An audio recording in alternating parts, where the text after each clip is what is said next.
আসসালামু আলাইকুম, welcome to my channel Raisa's kitchen. আজ আমি আপনাদের বানিয়ে দেখাবো সবজি পাকোড়া। আর এর জন্য যা যা লাগছে: হাফ কাপ গাজর কুচি, হাফ কাপ বাঁধাকপি কুচি, হাফ কাপ আলু কুচি, হাফ কাপ ধনিয়া পাতা কুচি, 2 থেকে 3টা পেঁয়াজ কুচি, 2 থেকে 3টা কাঁচামরিচ কুচি, ময়দা পরিমাণ মতো, একটা ডিম। আর এখানে আমি এই চামচের 1 চা চামচ করে মশলা নিয়েছি। 1 চা চামচ মরিচের গুঁড়া, 1 চা চামচ হলুদের গুঁড়া, 1 চা চামচ সজের গুঁড়া, পরিমাণ মতো লবণ, হাফ চা চামচ জিরা গুঁড়া, আর হাফ চা চামচ গোলমরিচের গুঁড়া, আর একটা এই মশলাগুলো দোকানে সহজেই পাওয়া যায়, এটার একটা। আর 2 টেবিল চামচ কর্নফ্লাওয়ার আর ভাজার জন্য তেল।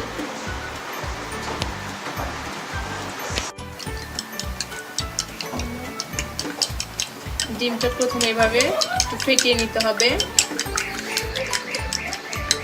বাস ফাটানো হয়ে গেছে। আমি একে একে সব উপকরণগুলো দিয়ে দিচ্ছি।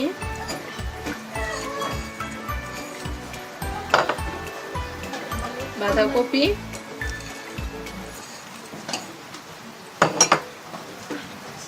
আলু কুচি, ধনিয়া পাতা কুচি,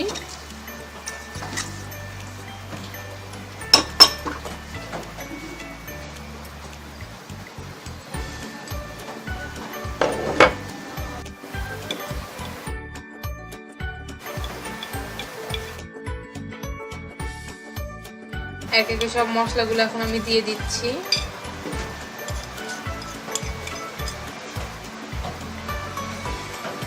এখন আমি কর্নফ্লাওয়ার দিয়ে দিচ্ছি 1 চা চামচ, 2 চা চামচ, 3 চা চামচ আর 4 চা চামচ কর্নফ্লাওয়ার। এখন এটা আমি সুন্দর করে মিক্স করে নেব। একটু জোরে জোরে চেপে চেপে করতে হবে।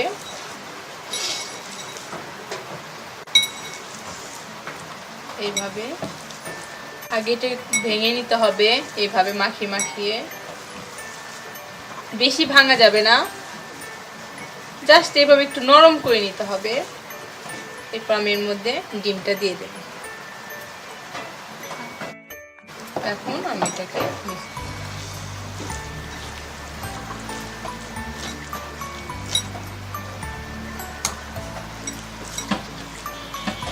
এটা যদি একদম বেশি নরম হয় তাহলে আমি ময়দা ইউজ করব, আর যদি বেশি নরম না হয় তাহলে ময়দা ইউজ করার কোনো দরকার নাই। একটু পরিমাণ মতো ময়দা ইউজ করতে হবে।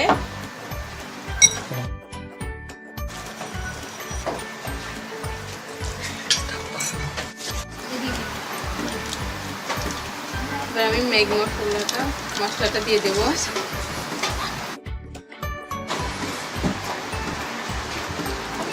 একটু মিক্স করে নেব।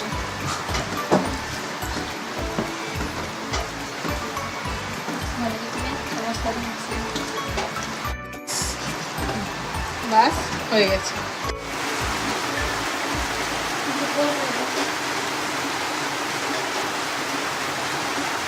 তেল দিয়ে দিলাম, একটু গরম হতে দেব। তেলটা একটু গরম হতে একটু সময় লাগবে, আমরা একটু এভাবে চেক করে নেব। হ্যাঁ, এটা হয়ে গেছে। আমরা এখন পাকোড়াগুলো একে একে দিয়ে দেব।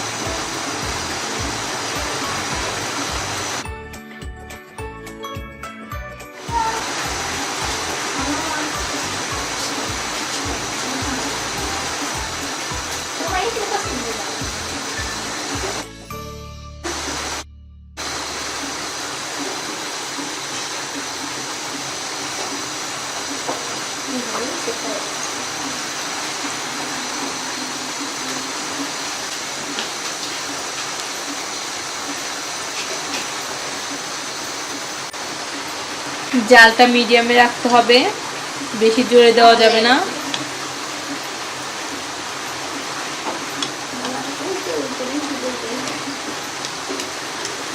একে একে এগুলো উল্টিয়ে দিতে হবে।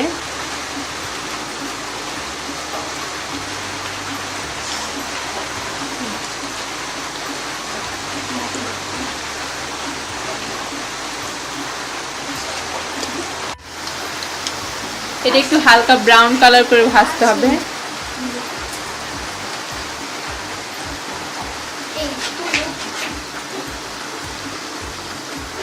আমরা একটা প্লেটে এভাবে টিস্যু মুড়িয়ে রাখবো, রেখে তার উপর তুলবো এভাবে, তাহলে বাড়তি তেলটা ঝরে যাবে।